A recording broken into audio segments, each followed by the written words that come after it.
Hello, dear friend. Thank you for joining me for the fifth of these 6 guided meditations, which I'm hoping you will use to land yourself solidly in your insight meditation practice.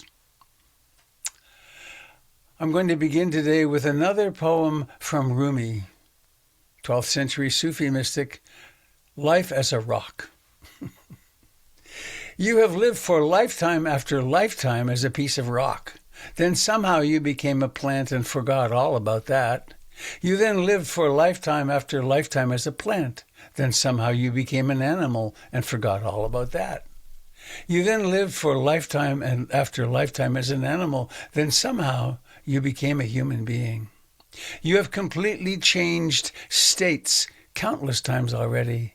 Do you really think that you have now arrived at the end of your evolution? So, here we are to meditate together for a few minutes. Please take that comfortable upright posture. Come home and be alive. Be the life that you are. Sense the life that you are. There's a body and there's awareness. And together, they are the experience of being a human being. Today I'm going to introduce you to the last 3 of the 5 hindrances: restlessness and agitation, sloth and torpor, and doubt. I'll explain more in a few minutes. Please notice the contact your body makes with the chair. Not a fantasy, not an imagination, not a picture. The actual bare attention sensations of your hands now and your fingers. And you can let your eyes close or they can be softly downcast. Resting here. We might take 2 or 3 deep breaths, breathing in and pulling the shoulders back and down. Maybe stretching up tall, stretching the hands out to the side, whatever would be useful to you to just let go of some of the tension. Couple more breaths. Yes. Sometimes in groups I like having everyone make a big, large sigh together.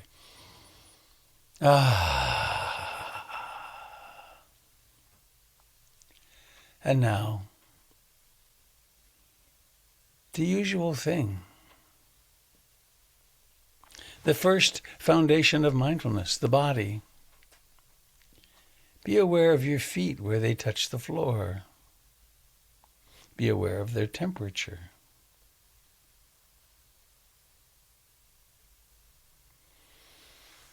Be aware of your hands and arms and shoulders and neck and face. And take up the primary training object, which is the incoming and outgoing of the breath and the rising and falling of the chest and abdomen. Or perhaps you're practicing with the subtle sensations at the nostrils coming and going, and that's fine too.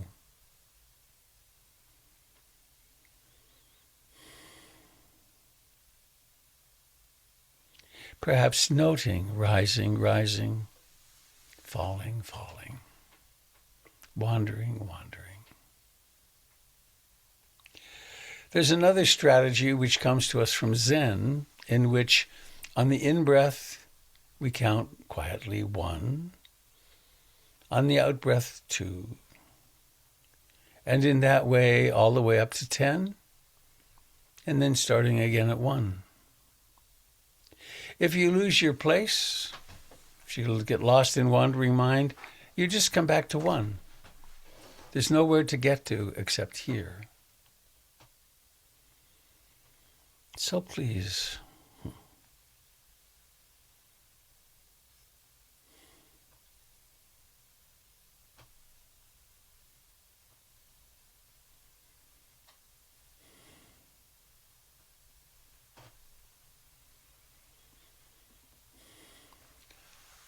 notice, of course, that the mind has this very profound tendency and habit to wander. Maybe it wanders into criticism or fear or loneliness. Or maybe it becomes very stable and concentrated and there's bliss. Everything's possible.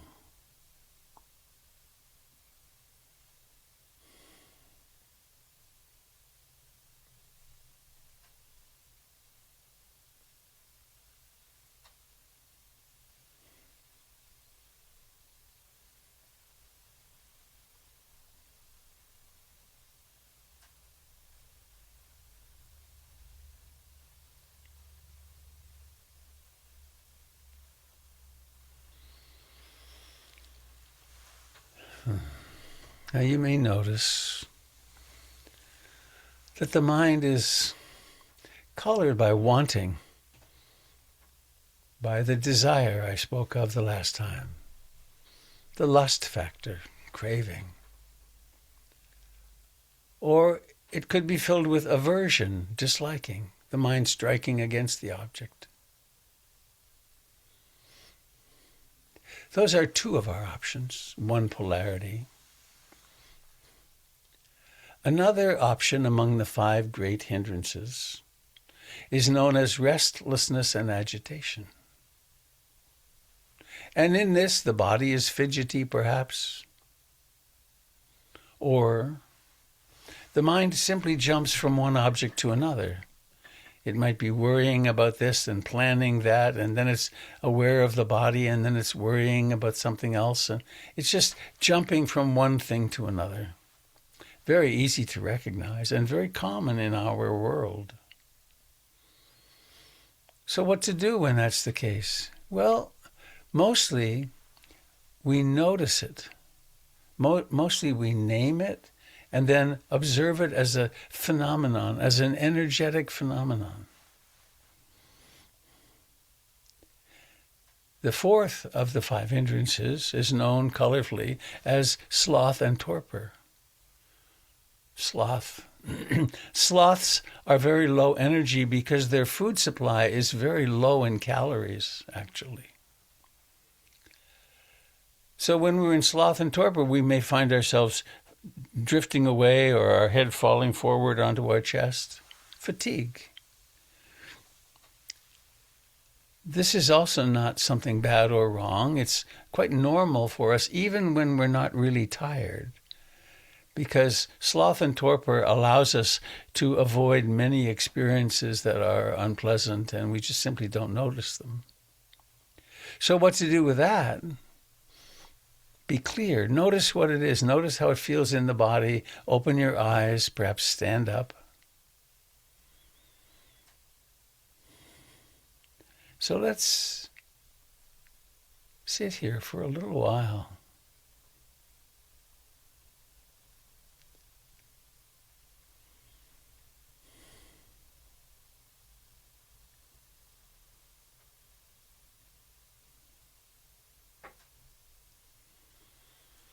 Restlessness and agitation is when the mind won't settle. Sloth and torpor is when there's not enough energy to stay conscious. And the 5th hindrance is doubt. I think of doubt as the practice killer. Because if we're doubting and we don't have a teacher or a community to practice with, the doubt can seem very real. It is very real. And we wind up not practicing for a day or 2 or 3, and then we've forgotten completely. So to speak all 5 at the same moment, there's desire and aversion, one polarity. There's restlessness and agitation, and sloth and torpor, another polarity. And then there's doubt, Can I do this? Does this make sense? Is it worth doing? So when we practice, please let us come home to breathing.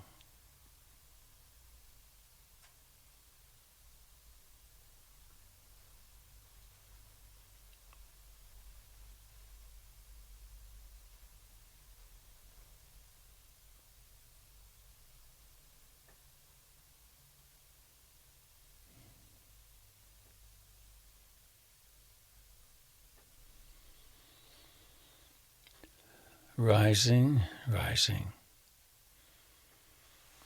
Falling, falling. Wandering, wandering. And reminding ourselves that there is no shame. There is not failure in the wandering mind. It's just the nature of the beast.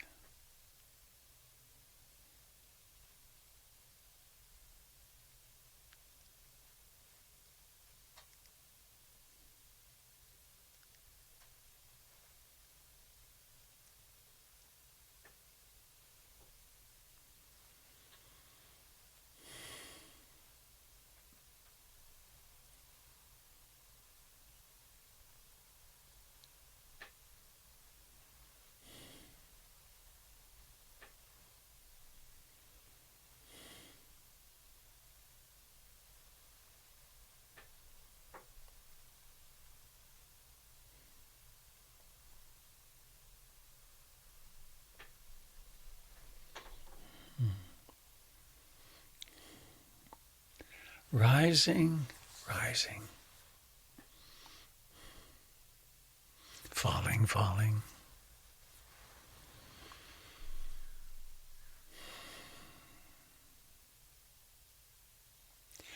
Noticing how the breathing sings the song of anicca, of impermanence. It really sings the song that everything else does. If something has a beginning, it always has an ending. And this is true from suns and stars and galaxies and planets and civilizations, and relationships and breath.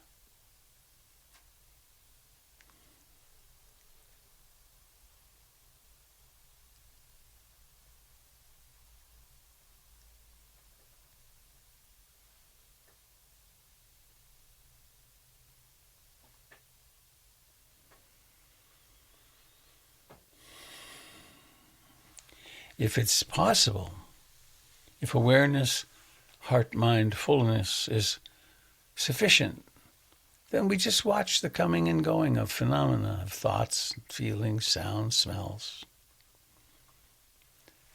And very often, one is lost in one or more of the 5 hindrances. So then we can change the focus of our awareness away from the breath into the mental states of the 5 hindrances, and we can notice, oh, this is desire, right? This is familiar. Or this is aversion, this is disliking. Or this is restlessness and agitation, or sloth and torpor, or doubt. And at first this can seem mechanistic, but it really does become very comfortable, and it's such a relief to know what to do with the 5 hindrances.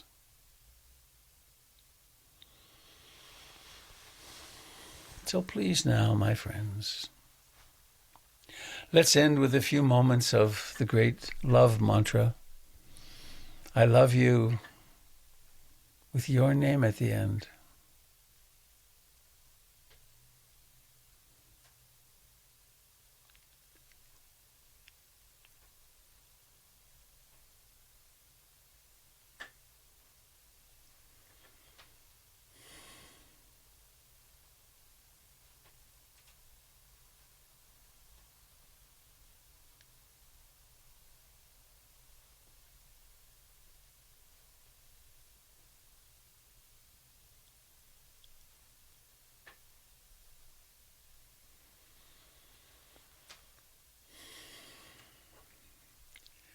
And what about that mantra, I love you, with your name at the end? Maybe if you had a diminutive name, a name people called you when you were little, what about that? Only if you like it. Or what about taking a few moments to imagine being the hands that catch your precious little one-of-a-kind body on the way out? Holding yourself for your first breath. And what do you tell yourself? What do you tell this baby? Probably between the tears, in my experience. I love you. You're welcome here. I love you exactly as you are.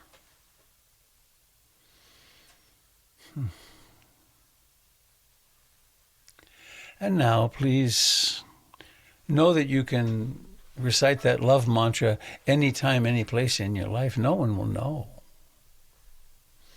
In fact, you could also go through the world and recite something similar like I love you or may you be happy to everyone you meet in the mall or pass on the freeway.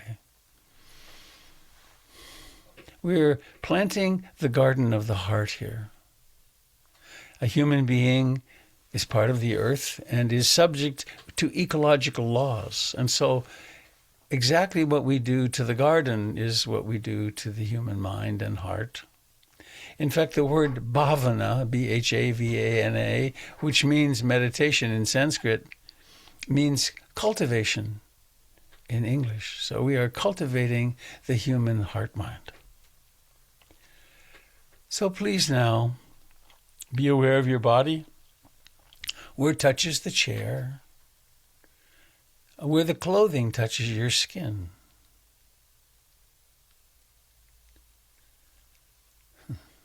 Notice the aliveness of your throat, your lips, your tongue, your face. And allow your eyes to move around inside their beautifully lubricated little sockets.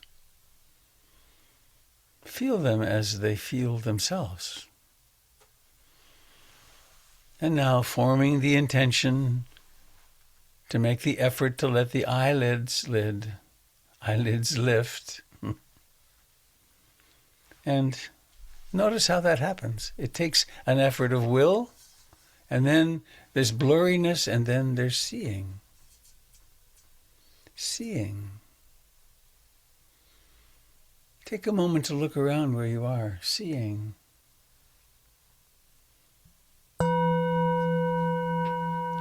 May all beings everywhere share in the merits of our practice.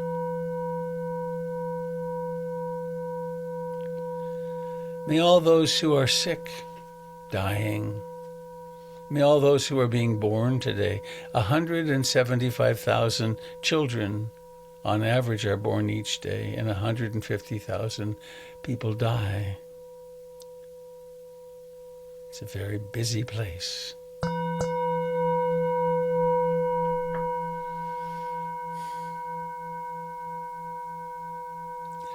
And so please take with you into your practice from now on the truth of desire, aversion, restlessness, agitation, and worry, sloth and torpor, and doubt.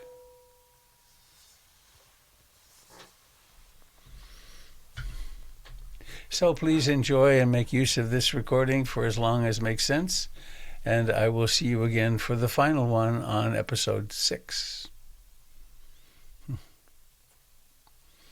Take care.